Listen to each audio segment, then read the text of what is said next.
Reform பண்ணிட்டு இருக்கீங்கன்னு சொல்றீங்க, பண்ணுங்க. தூத்துக்குடியில என்ன ஆக்ஷன் எடுத்திருக்கீங்க அது மட்டும் தெரிஞ்சுக்க விரும்புறேன். தூத்துக்குடியில ஒரு இன்சிடென்ட் சொன்னல உங்களுடைய சட்டமன்ற உறுப்பினர், அதுக்கு மட்டும் கொஞ்சம் விளக்கம் கொடுத்தீங்கன்னா நல்லா இருக்கும். அதேபோல தமிழ்நாட்டுக்கு வர வேண்டிய மிகப்பெரிய தொழில் முதலீடுகள் எல்லாம் இன்னைக்கு பக்கத்து மாநிலங்களுக்கு போகிறதாக பத்திரிகையிலையும் மேகசின்ஸ்லயும் தொடர்ந்து செய்திகள் வந்துட்டு இருக்கு. தொழில்துறை கைடன்ஸ் தமிழ்நாடு அமைப்புகள்ல முந்தைய ஆட்சியில் இருந்தக்கூடிய அதிகாரிகளை திடீர்னு மாத்தினதும் ஒரு தவறான முடிவுன்னு நாங்க கருதுறோம். இதனால தமிழ்நாடு பாதிக்கப்பட்டிருக்கு அப்படின்னு பத்திரிகைகளை தொடர்ந்து அறிக்கைகள்லாம் வந்துட்டு இருக்கு. இதற்கு இடையில ஆளுநர் உரையில தலைமைச் செயலாளர் தலைமையில தமிழ்நாடு இன்வெஸ்டர் ப்ரமோஷன் கமிஷன் என்ற பேர்ல ஒரு புது அமைப்பு உருவாக்கப்படும்னு அதை தெரிவிச்சிருக்கிறீங்க. அப்படின்னா இப்ப சிறப்பா செயல்பட்டு வருகின்ற கைடன்ஸ் தமிழ்நாடு அமைப்பு என்னவாகும் அப்படின்னு முதலமைச்சருடைய பதிலுரையில சொல்லணும்னு நாங்க விரும்புறோம். அன்பு பேரவைத் தலைவர் அவர்களே, இந்த அரசின் முன்னாடி இவ்வளவு பிரச்சனைகள் இருக்கு, ஏகப்பட்ட பிரச்சனைகள் இருக்கு. இதையெல்லாம் தீர்க்க முயற்சி பண்ணாம அடுத்த கட்சி ஆட்களை இழுக்கிற வேலையை தான் நீங்க எல்லாம் முழுவீச்சுல செஞ்சுட்டு இருக்கீங்க. இந்த அரசின் மீதான நம்பிக்கை வாக்கெடுப்பின் போது நான் குறிப்பிட்டு சொன்னேன், புதுமையான ஆட்சின்னு சொன்னீங்க, கடைசியில புஷ்பா பட ஆட்சியை கொடுத்திருக்கீங்கன்னு குறிப்பிட்டு பேசியிருந்தேன். அந்த அளவுக்கு குதிரை பேரம் தொடர்ந்து நடந்துகிட்டு இருக்கு. அப்படி பேசின அப்புறமாவது நிறுத்தி தலைவர்களுக்கு இந்த குதிரை பேரம் கழுதை பேரம் என்பதை பற்றி எல்லாம் பேசுவதற்கு இடமல்ல. இது ஆதாரம் இல்லாமல் எந்த பேரத்தை பற்றி பேசுவதை நான் அனுமதிக்க முடியாது. அடுத்த நீங்க அடுத்த இதுக்கு போலாம். 3 சீட்டர் சோஃபா 3 சீட்டர் சோஃபா இன்னைக்கு 5 சீட்டர் சோஃபாவா அப்கிரேட் பண்ணிருக்கீங்க. ஏற்கனவே சோஃபா அனுப்பி அடுத்த கட்சி எம்எல்ஏக்கெல்லாம் இழுத்துக்கிட்டு இருந்தீங்க. இன்ஸ்டா மார்ட்ல பொருட்களை வாங்குற மாதிரி இன்ஸ்டன்டா எம்எல்ஏக்களை வாங்கிட்டு இருக்கீங்க. வாங்கி ராஜினாமா செய்ய வச்சு விட்டு இருக்கீங்க.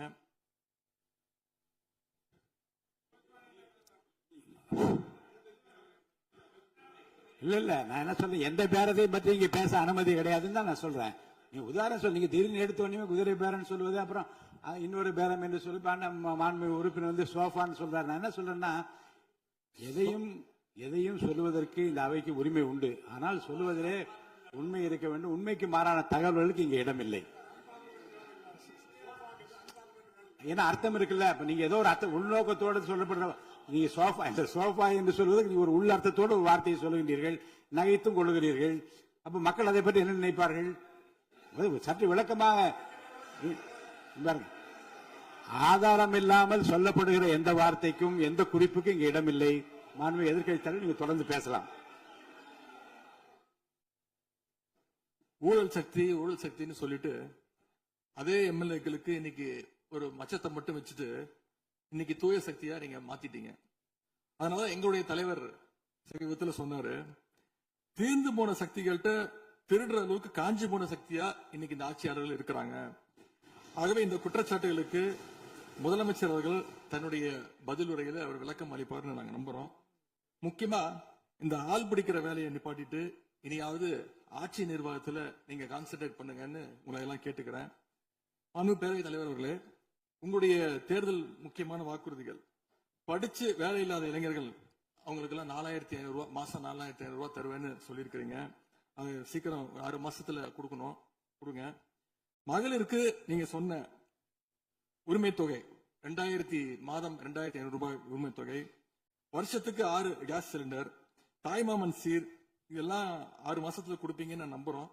இதெல்லாம் எப்படி கொடுக்க போறீங்க அப்படின்னு ஒரு டைம் லைனை முதலமைச்சர் தன்னுடைய பதிலுரையில சொல்லணும்னு கேட்டுக்கிறோம். அதேபோல் சட்டம் ஒழுங்கு சீர்கேடு, மின்வெட்டு, விவசாயிகள் பிரச்சனை ஆகியவற்றில் முதலமைச்சர்கள் தலையிட்டு உடனடியாக ஒரு தீர்வு காண வேண்டும். ஆளுநர் உரையில இதற்கான விளக்கம் இல்லாததால முதலமைச்சருடைய பதில் உரையாவது இதெல்லாம் இருக்கும்னு நாங்க எதிர்பார்க்கிறோம். இப்ப நான் கேட்டதுக்கெல்லாம் வழக்கம் போல பழக்க தோஷத்துல எல்லாத்துக்குமே திமுக தான் காரணம்னு எங்க மேல பழைய தூக்கி போடாம தப்பிச்சுக்காம தீர்வை நோக்கியதா முதலமைச்சருடைய பதில் இருக்கணும்னு நான் விரும்பி கேட்டுக்கொள்கின்றேன். ஆளுநர் உரையில இருமொழி கொள்கை, மாநில உரிமை, சமூக நீதி, மகளிர் முன்னேற்றம்னு திமுக சொன்னதையே ப்ளூ பிரிண்டா ஃபாலோ பண்ணி இந்த அரசுடைய கொள்கை முடிவுகளா அறிவிச்சிருக்கிறீங்க. இதை நாங்க வரவேற்கிறோம்.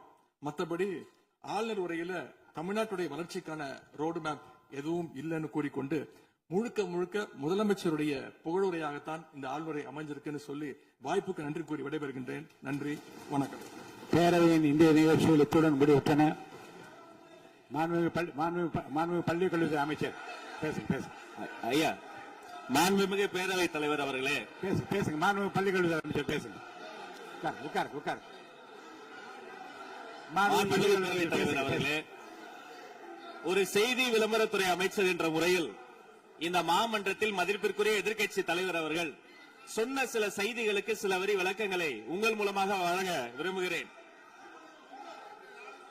தன்னுடைய பேச்சிலே மாண்புமிகு எதிர்க்கட்சி தலைவர் அவர்கள் சில விளக்கங்களை ஆக்கப்பூர்வமாக ஆதாரத்தோடு கூறியிருந்தால் அதை குறிப்பெடுத்து அதன்படி இந்த தமிழ்நாடு அரசு தன்னுடைய திசைவழி போக்கை சரியான முறையில் செலுத்திக் கொள்ள தயாராக தான் இருக்கிறது.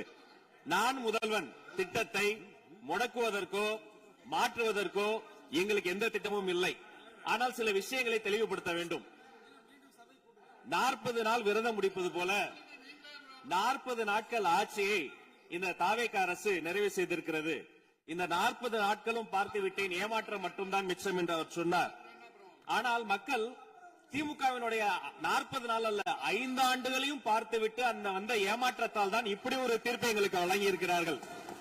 ஆளுநர் மகிழ்ச்சி, அமைச்சர்கள் மகிழ்ச்சி, ஆளுநர் மகிழ்ச்சி என்றெல்லாம் சொன்னார்.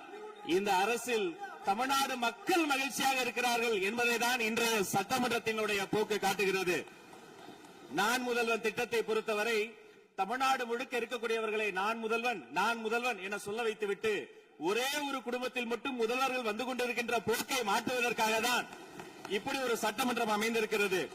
தமிழ்நாடு வரலாற்றில் முதல் முறை முதலமைச்சர் மட்டுமல்ல, மாண்புமிகு சி ஜோசப் விஜய் அவர்கள் முதல் முறையிலேயே முதலமைச்சராக இருக்கிறார். அவருக்கு பிறந்தநாள் வாழ்த்துக்களையும் சொல்லிக் கொண்டு, நிதி ஆயோக் கூட்டத்தில் மாண்புமிகு முதல்வர் சொன்னதெல்லாம் 40 நாட்கள் நீங்கள் செய்திருக்க முடியாது, அது திமுக தான் காரணம் என்று சொன்னார்கள். நானும் அதை தான் சொல்கிறேன்.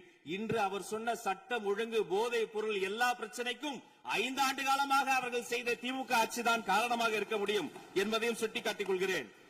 பள்ளி மாணவர்கள், ஒரு கல்வித்துறை அமைச்சர் நான், பள்ளி மாணவர்களினுடைய புத்தக பையிலே அன்றைய முதல்வர் ஸ்டாலின் படத்தை நாங்கள் போடவே இல்லையே என்று பெருமையாக சொன்னார். அப்புறம் ஏன் சார் லேப்டாப்ல மட்டும் அந்த படத்தை போட்டீங்க? நீங்க லேப்டாப்பில் போட்ட படத்தை எங்கள் மாணவர்கள் திண்ணர் வைத்து அழித்து விட்ட காட்சிகளும் சமூக வலைதளத்தில் பார்த்துக் கொண்டுதான் இருக்கிறோம். ஒரு வரியில் சொல்லுகிறேன், கோயில் பிரச்சனையை முத்தமிழறிஞர் டாக்டர் கலைஞரினுடைய வசனத்தையே சொல்கிறேன். நாங்கள் கோவில் கூடாது என்று சொல்லவில்லை, கோயில் கொடியவர்களின் கூடாரமாக மாறிவிடக் கூடாது என்றுதான் சொல்லுகிறோம். தூய்மை தொழிலாளர்களை இன்றே பார்த்து விட்டதாக முன்னாள் முதல்வர் பார்த்து விட்டதாக சொல்கிறார்கள். எங்கள் கேள்வியே அதுதான். 10 நாட்கள் ஒரு வாய் சாப்பிடாமல் உண்ணாநோம்பு இருந்த போது நானும் எனது சகோதரர்கள் அண்ணன் ஆனந்தும் ஆதவும் போய் பார்த்தோமே. இன்று தூய்மை தேவதைகளை பார்க்கிற திரு ஸ்டாலின் அவர்கள் அன்னைக்கு ஏன் சார் பார்க்கல? ரிப்பன் மாளிகைக்கு அட்ரஸ் தெரியலையா? எப்படி போக வேண்டும் என்ற பாதை தெரியவில்லையா? தமிழ்நாடு எத்தனையோ திருடர்களை பார்த்திருக்கிறது. அலிபாபாவும் 40 திருடர்களையும் கூட பார்த்திருப்பீர்கள். அலிபாபாவும் பியூஸ் கேரிய திருடர்களையும் இப்போதுதான் எங்களுடைய மின்சாரத்துறை அமைச்சர் பார்த்துக் கொண்டிருக்கிறார். அதை குறித்த நடவடிக்கை எடுக்கப்பட்டுக் கொண்டிருக்கிறது. அவர்கள் மின்வெட்டை குறித்து சொன்னதற்கு மாண்புமிகு புரட்சி தலைவி அம்மா அவர்கள் இதே மாமன்றத்தில் சொன்ன ஒரு வரியை சுட்டிக்காட்ட ஆசைப்படுகிறேன். இந்த மாமன்றத்திலே தமிழ்நாட்டிற்கு மின்சார தடையை அறிமுகம் செய்த திமுக எதற்கு மின்சார தடையை பற்றி பேசுகிறது என்று அவர் கேட்டார். கலைஞர் வண்ண தொலைக்காட்சி கொடுத்தார்கள், அந்த நாட்களை பார்க்க முடியாது. கலைஞர் வண்ண தொலைக்காட்சி கரண்ட் இல்லாம கருப்பு வெள்ளையா பிளாக் அண்ட் ஒயிட்டாவே போன அந்த காலங்களை எல்லாம் மறந்துவிட்டு ஆதாரம் இல்லாமல் உண்மைக்கு புறமான செய்திகளை மாமன்றத்தில் அவர்கள் சொல்வதை இதோடு நிறுத்திக் கொள்ள வேண்டும். நேரலையை குறித்து கேட்டார்கள். எனக்கு ஆச்சரியமாக இருக்கிறது. 3 ஆண்டு காலமாக ஒரு தொழில்நுட்ப கோளாறாக அன்றைய சபாநாயகர் நேரலையை இருட்டடிப்பு செய்து விட்டார். ஆனால் இன்று மாண்புமிகு சபாநாயகர் நேரலையை கொடுத்துக் கொண்டிருக்கிறார். அவருக்கு எங்கள் சார்பாகவும் நன்றியை கூறிக்கொண்டு, விவசாயிகளை குறித்து இந்த மாமன்றத்தில் ஒன்று சொல்கிறேன். தமிழ்நாடு வரலாற்றிலேயே விவசாயிகளினுடைய சங்கத்தின் தலைவர்கள் மீது குண்டாஸ் போட்ட ஒரு சர்க்கார் திமுக சர்க்கார். ஆனால் அவர்கள் கண்ணீரை போக்க நாங்கள் போராடி கொண்டிருக்கிறோம். அரசு பள்ளிகளில் எந்த கட்சிக்காரர்களும், அது தாவேகாரர்களாக இருந்தாலும் சரி, பள்ளி மாணவர்களை தொந்தரவு செய்யாதீர்கள் என்று சொன்னதோடு மட்டுமல்ல, பெருமையோடு சொல்கிறேன், எங்கள் கட்சியினுடைய ஒன்றிய செயலாளர் அரசு பள்ளியில் சென்று ரீல்ஸ் எடுத்ததற்காக நேற்றைய தினம் கட்சியை விட்டு நீக்கியிருக்கிறார் என்னுடைய பொதுச் செயலாளர். சட்டம் ஒழுங்கு பிரச்சனையை பற்றி பேசுகிறவர்களுக்கு அண்ணா பல்கலைக்கழகம் நினைவுக்கு வரவில்லையா? அண்ணா நகரில் பெத்த பிள்ளைக்கு கொடுமை நடந்ததற்கு கம்ப்ளைண்ட் கொடுக்க வந்த அப்பா அம்மா மீதை அடித்து துன்புறுத்தியது நினைவுக்கு வரவில்லையா? யார் அந்த மேலிடம் என்று கேட்பவர்களுக்கு யார் அந்த சார் என்பது நினைவுக்கு வரவில்லையா என்பதை உங்கள் மூலமாக நான் கேட்டுக்கொள்கிறேன். இடையில் ஆங்கிலத்தில் ஒரு விஷயம் சொன்னார், to remain silent. I want to quote Walter. I may not agree with what you are saying, but I am ready to give my life to defend your right to say it. எதிர்க்கட்சிகளினுடைய கருத்துகளையும் அரவணைக்கக்கூடிய மனிதர் இந்த மன்றத்தில் முதல்வராக உட்கார்ந்து கொண்டிருக்கிறார். ஆக்கப்பூர்வமான விமர்சனங்களை சொல்வீர்கள் என்று பார்த்தால் திரும்ப அரசியல் விமர்சனங்களை மட்டுமே சொல்லிக் கொண்டிருக்கிறீர்கள். இந்த சோஃபா கதையை என்னைக்கு விட போகிறார்கள்? எங்கள் தலைவர் சினிமாவை விட்டாலும் அவர்கள் அட்லி என்கிறார்கள், புஷ்பா என்கிறார்கள், ஜுராசிக் பார்க் என்பார்கள் போல் இருக்கிறது. நான் ஒன்று சொல்லிக் கொள்கிறேன், அந்த சோஃபா அவர்கள் வாங்கியது, அவர்களினுடைய வசதி கருத்து வாங்கியது. மதிப்பிற்குரிய அண்ணன்களை நீங்கள் சிறுமைப்படுத்தக் கூடாது. ஆனால் ஒன்று உறுதி, எந்த காரணம் கொண்டும் பார்க்க வருகிற கூட்டணி தலைவர்களுக்கு மட்டும் பிளாஸ்டிக் சேர் போட்டதை போல சிறுமைப்படுத்தக்கூடிய கட்சி தமிழக வெற்றி கழகம் இல்லை என்பதையும் நேரத்தில் நான் தெரிவித்துக் கொள்கிறேன். சிங்க பெண்களை குறித்து அன்றே விரிவாக தெளிவாக அழகாக நான் கூறிவிட்டேன். சிங்க பெண்கள் இந்த நாட்டினுடைய தமிழ்நாடு அரசினுடைய பொக்கிஷம். அவர்களை குறித்து மீண்டும் மீண்டும் இப்படி சிறுமைப்படுத்தி பேசியதற்காக மாண்புமிகு பேரவைத் தலைவர்கள் அதை கண்டிக்க வேண்டும். சிங்க பெண்களை குறித்து இனி யாராவது தவறாக பேசினால் அதை அனுமதிக்க கூடாது. இப்படி தவறாக பேசியதற்காக அவர்கள் மன்னிப்பு கேட்க வேண்டும் என்று தமிழக வெற்றி கழகத்தினுடைய அரசு சார்பில் கேட்டுக் கொள்கிறேன். வாக்குறுதிகளை பற்றியெல்லாம் பேசினார்கள். பொதுவாக வாக்குறுதிகள் சர்வதேச அளவில் பொலிட்டிக்கல் பினாமினல் எப்படி உருவாகிறது? ஒரு பிரச்சனை, அந்த பிரச்சனைக்கான ஒரு சொல்யூஷன்ஸ், அதை எந்த பொலிட்டிக்கல் இன்டர்ஃபரன்ஸ் இல்லாமல் செயல்படுத்தக்கூடிய ஒரு செயல்முறை, பின்பு வரக்கூடிய அந்த வெற்றியை ரோடு போடுவோம் என்று சொல்லி ரோடு போட்டதை காண்பித்து எக்ஸிபிட் செய்து அவர்கள் முன்னோக்கி செல்வார்கள். ஆனா இங்க பொறுத்த வரைக்கும் நாம தமிழ்நாட்டில் இதுவரைக்கும் ஆண்டவர்கள் பிரச்சனையை ஐடென்டிஃபை பண்ணி சொல்லவே மாட்டாங்க. ஏன் தெரியுமா? அந்த பிரச்சனையே அவங்கதான், அவங்களே அவங்களை ஐடென்டிஃபை பண்ணி எப்படி சொல்ல முடியும்? சரி, அதுக்கு பாசிபிள் சொல்யூஷன் சொல்லி பொலிட்டிக்கல் இன்டர்ஃபரன்ஸ் இல்லாம அதை செயல்படுத்த முடியுமா? ஒரு முனிசிபல் கவுன்சிலர் தொடங்கி மாண்புமிகு அமைச்சரினுடைய வீட்டில் இருக்கிறவர்கள் வரைக்கும் கமிஷன் மீது கமிஷன் அடித்து அந்த ப்ராஜெக்டே முடியாது. கடைசியில் எதை விளம்பரம் செய்வது? அந்த திட்டத்தினுடைய வெற்றியையா? எதை விளம்பரம் செய்வது என்றே தெரியாமல் தங்கள் தலைவரை, அதுவும் ஒரு குடும்பத்தை மட்டுமே வெறித்தனமாக விளம்பரம் செய்து செய்தி விளம்பரத்துறையின் கஜானாவை துடைத்து வைத்து சென்றிருக்கிறார்கள் என்பதையும் இந்த மாவட்டத்துக்கு தெரியப்படுத்த நான் கடமைப்பட்டிருக்கிறேன். இன்னும் ஒவ்வொரு வரியிலும் ஆக்கப்பூர்வமாக அறிவியல் பூர்வமாக எதையாவது சொல்வார்களும் நான் தேடி தேடி பார்த்தேன். அவராக 40 நாட்கள் தேடி பார்த்து ஏமாற்றம் அடைந்தார். நான் 40 நிமிடத்திலேயே ஏமாற்றம் அடைந்து விட்டேன். இதை சொல்ல வேண்டும் என்று சொன்னால் ஒரு நகைச்சுவை காட்சியில் சொல்வதை போல அதுல ஒண்ணுமே இல்ல, கீழே போட்டுருங்க. நன்றி சட்டப்பேரவை தலைவர் அவர்கள்.